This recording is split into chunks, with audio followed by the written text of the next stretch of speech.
So, good afternoon. It's another one of our video lectures. The day you are watching this ought to be Monday, May the 4th. That's when this is scheduled for you to watch. You should be busily working on revising your papers. You should have, by the end of May the 4th, turned in your second draft of your paper, which I will be looking at and changing and correcting and trying to get back to you. Most of you had quite a bit to do after turning in your first drafts, and I hope you've been working hard on them. When you turn in your second ones, I will make revisions. Your final papers are due May the 14th. That is 1 week from Thursday.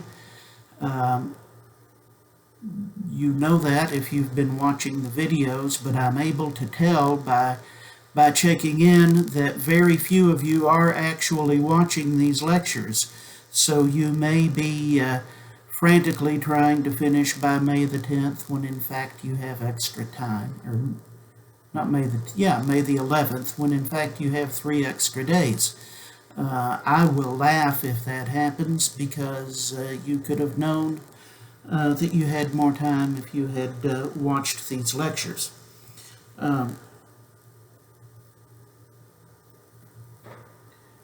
Use all of your computer aids that you have, your spell checker, your grammar checker, all of those things.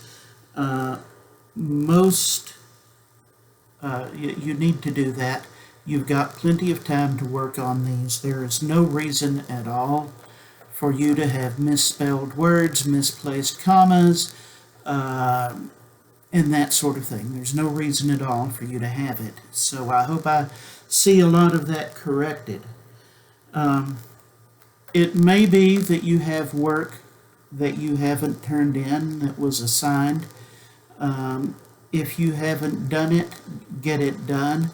I won't grade it if it's not turned in on May the 17th. I absolutely will not grade it. And so it will go down that you didn't do it. I hope you do it sooner than that, because it will put me in a very bad mood to get a lot of work on May the 17th that should have been turned in weeks earlier. So be checking into that. May the 21st is the last day of the school term. I hope that we will have a little Zoom meeting that day, but I'm not sure, because the school administration may have some other plans for us. I'll try to find out about that and let you know in more detail later. In the meantime, if you need help on your papers, you know how to get it.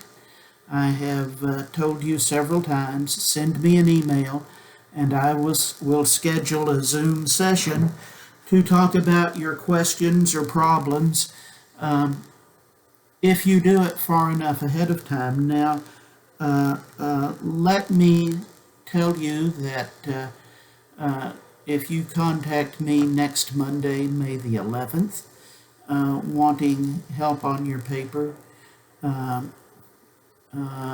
will wonder why you didn't contact me earlier, and I will think you've just been procrastinating and putting off your work rather than doing it. So get these things done.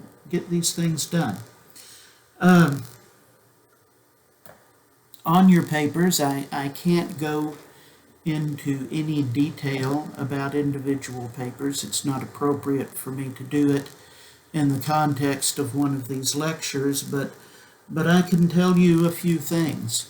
First of all, for many of you, your punctuation and your grammar are abominable, and I don't see any reason for that.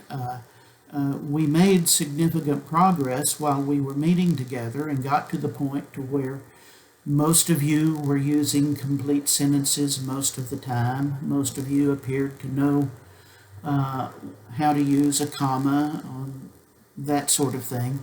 But these papers that you've turned in are to a great degree, they appear like you have regressed, like you've gone backwards. I don't understand that, and I don't see why it's a problem. You can fix this. I urge you to have a parent or someone else proofread your papers. I urge you to read your papers to yourselves out loud to see if they make any sense. Do those things and be working on them. It appears that most of you have not taken Professor Strunk's Rule 17 to heart. Most of your papers are much wordier than there is any reason for them to be. Some of you I have instructed, in fact, to go back and read each sentence of your paper and find a word that you can omit. It wouldn't hurt any of you to do that. Some of you are desperately in need of it. So do that. Many of you are overusing the passive voice. We discussed that. We talked about it. You understand why that makes your writing weak and wishy-washy and unpersuasive and just difficult to follow. Go back and look at that. I have tried to point that out to you, but I missed, I'm sure, many occasions. Be doing that. Work on it. I am seeing too much ornate and flowery language, using a $10 word when a 10-cent word would do the same job. This doesn't make you sound smart. It doesn't at all. There is no reason for you to do it. So don't. Go back and look at your papers and see where you can deal with that.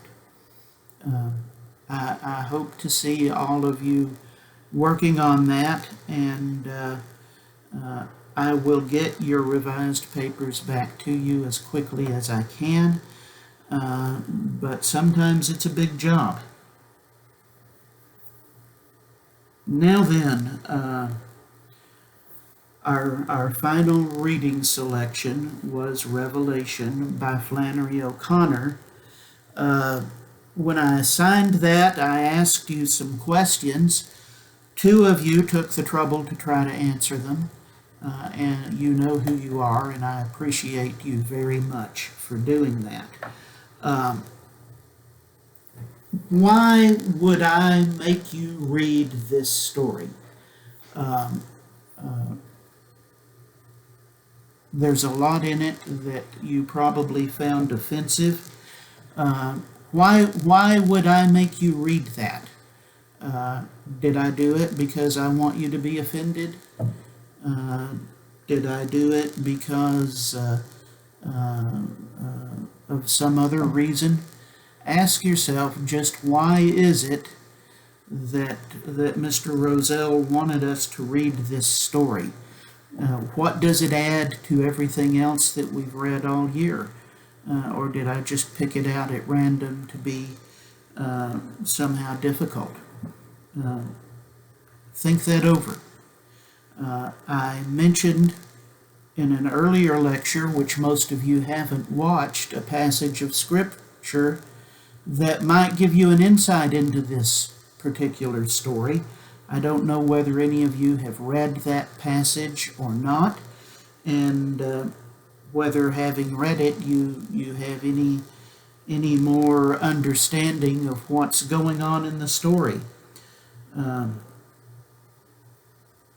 I asked you why the ugly girl was named what she's named, and what her name was. Her name was Mary Grace. She was an ugly girl, and she did a horrible thing. Why would a person who does such horrible things be named Mary Grace? Why would an author choose to give that name to a person who was going to do such horrible things? What's the point of that? In the last lecture, the one that was supposed to be viewed last Thursday, April the 27th, I gave you some hints. Maybe you have figured it out, or maybe you haven't. I assure you it's not a random choice. I asked you whether this story made you think of anything else you had read. One of you thought that perhaps it did, but couldn't put a finger on just what it was. Once again, if you have listened to my lectures and done some of the things that you were asked to do, you might know an answer to that question. Now here are a couple of other questions. What exactly is a revelation? What does it mean to say there was a revelation? And who, if anyone, received a revelation in this story? And what was that revelation? I will assure you that the answer to that is very closely connected to the reason that the ugly and violent girl is named Mary Grace. Go and try to figure out that connection. See if you can see what it is. I don't have a whole lot else to say to you right now. I'm not making another reading assignment right now. You need to be working on your papers.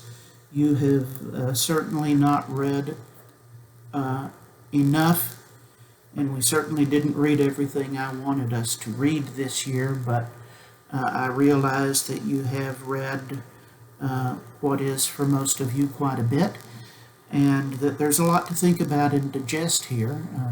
I have been told that the essay assignment was pretty difficult, and I informed the person who told me that of course it was. I wanted it to be difficult.